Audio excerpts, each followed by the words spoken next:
Le ministère de l'Enseignement supérieur, dans sa politique d'accompagnement des universités et des établissements publics d'enseignement supérieur en général, a décidé en fait d'apporter une touche d'innovation dans cet accompagnement en accompagnant tout ce qui est Fab Lab et innovation au sein des universités.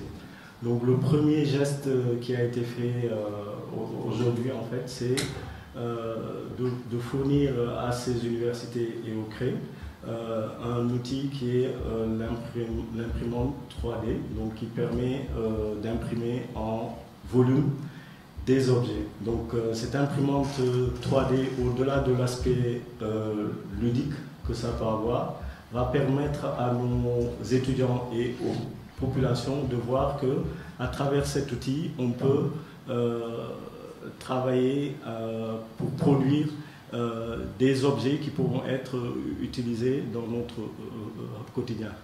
Un exemple simple qu'on peut donner, c'est qu'au Sénégal, on est beaucoup dans la récupération et dans l'informel. Et on a l'habitude de récupérer des objets pour compléter en fait des mécanismes qui sont pas fonctionnels. Donc avec cette imprimante-là, on pourra imprimer, mais par exemple une vis, mais pour remplacer un mécanisme. Et donc ça peut être utilisé de façon productive. Donc, et l'intérêt d'avoir ça au sein des universités, ça permet l'appropriation en fait de cette technologie. Ça va aider nos jeunes à mieux maîtriser la technologie, savoir comment ça marche pour pouvoir après, au-delà de la simple maîtrise, pouvoir créer leur propre imprimante 3D. Parce que, comme vous le verrez, le mécanisme est très simple, mais il faut le comprendre. Donc, et dès que c'est compris, on peut nous-mêmes créer nos propres outils et même améliorer l'existant et proposer autre chose qui serait beaucoup plus adaptée à nos propres besoins. Donc là, le ministère a acheté des imprimantes Gigabot, donc, qui permettent d'imprimer en 3D. Donc ces imprimantes qui sont là sont de taille 1,2 mètres et 1 mètre avec 80 cm de profondeur.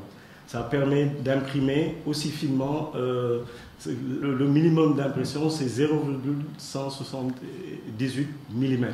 Donc c'est très fin, donc ça peut imprimer de façon fine et avec une précision de 4 millièmes de millimètre. Donc une précision très très fine. Ce sont des imprimantes qui peuvent être connectées, donc ça c'est intéressant, et également qui acceptent des cartes, des SIM cartes en fait, des cartes, des mini-cartes en fait, pour charger des logiciels. Et donc c'est tout un plaisir aujourd'hui qu'on a eu de distribuer ces différentes imprimantes 3D qui sont de grandes imprimantes 3D de plus d'1 mètre, 1 mètre sur 1 mètre, avec 80 cm de profondeur. Donc ces imprimantes vont accompagner un peu les Fab Labs et les incubateurs au sein des établissements du supérieur pour booster un peu l'innovation, aussi bien pour les étudiants que pour la communauté. Quel est le?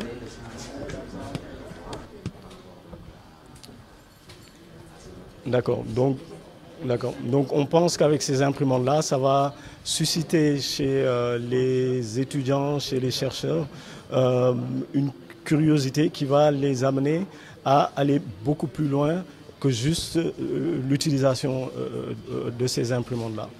Comme vous savez, une imprimante 3D imprime en fait un objet qui a été créé, conceptualisé. Donc ça va les inciter à conceptualiser des objets, à réfléchir à créer de nouveaux types d'objets et à faire un peu de prototypage à travers ces imprimantes 3D. On pense que ça peut aussi susciter en fait l'entrepreneuriat des jeunes et donc leur permettre de voir à partir de ces imprimantes 3D-là des idées d'entreprise.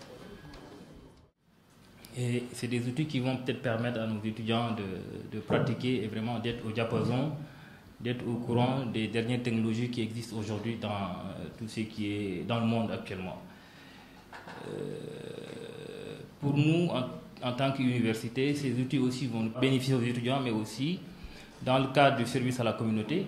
Je pense que c'est des outils aussi qui vont servir à nos artisans, à nos populations locales qui sont dans là où sont implantées les universités.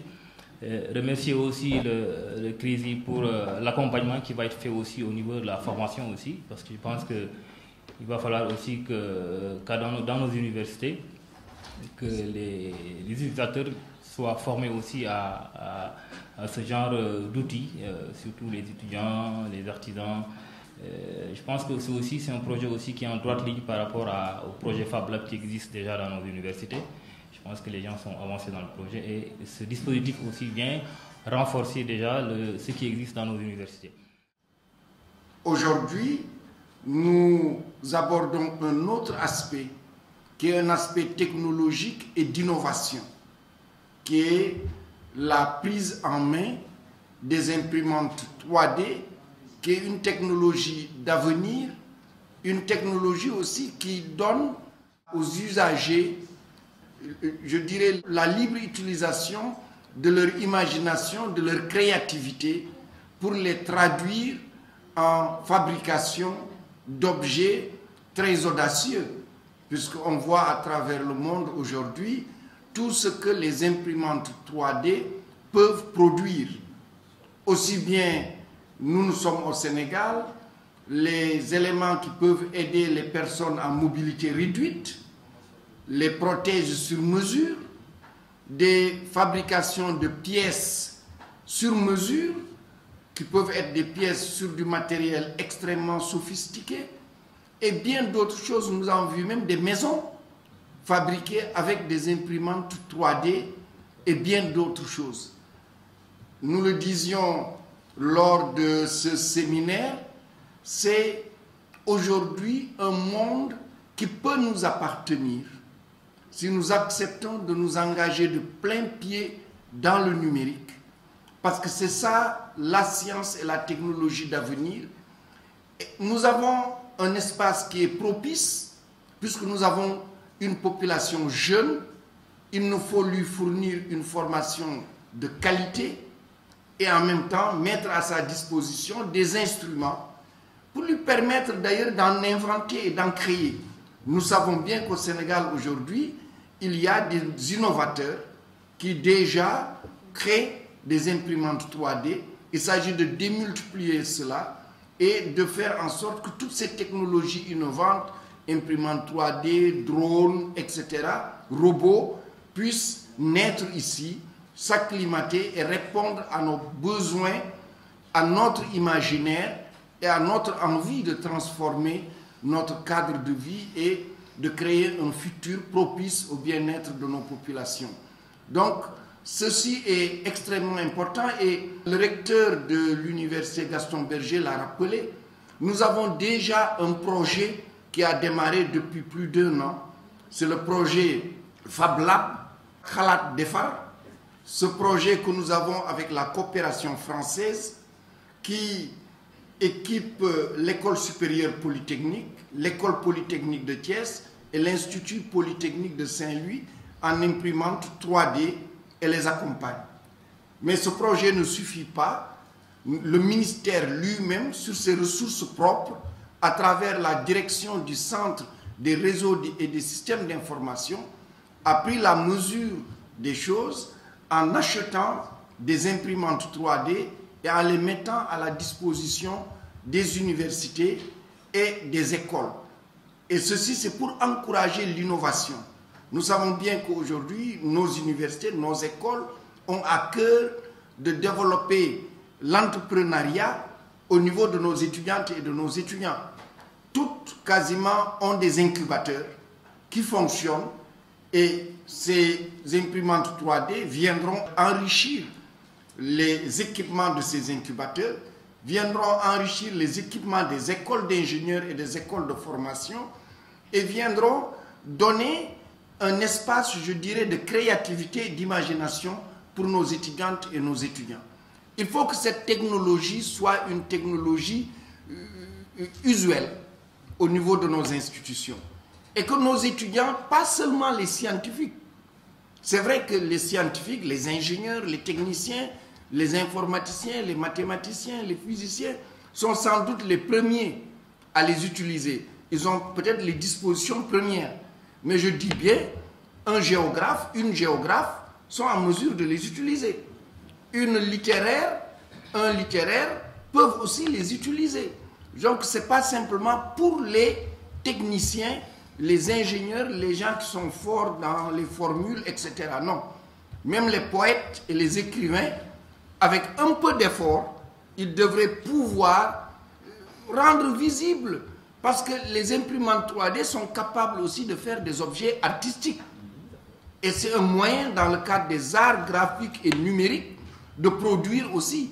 Et c'est pour cela, d'ailleurs, je pense bien qu'une imprimante 3D a bien sa place à l'Université virtuelle du Sénégal, puisque cette université a quand même une licence en art graphique et numérique. Donc, elle n'est pas virtuelle, elle est réelle. Elle est réelle parce que vous faites des arts graphiques et numériques. Donc c'est vraiment c'est une belle occasion vraiment de remercier. Le numérique est au cœur de ce qu'on fait. Et vraiment, je pense qu'il nous faut poursuivre cela, renforcer les formations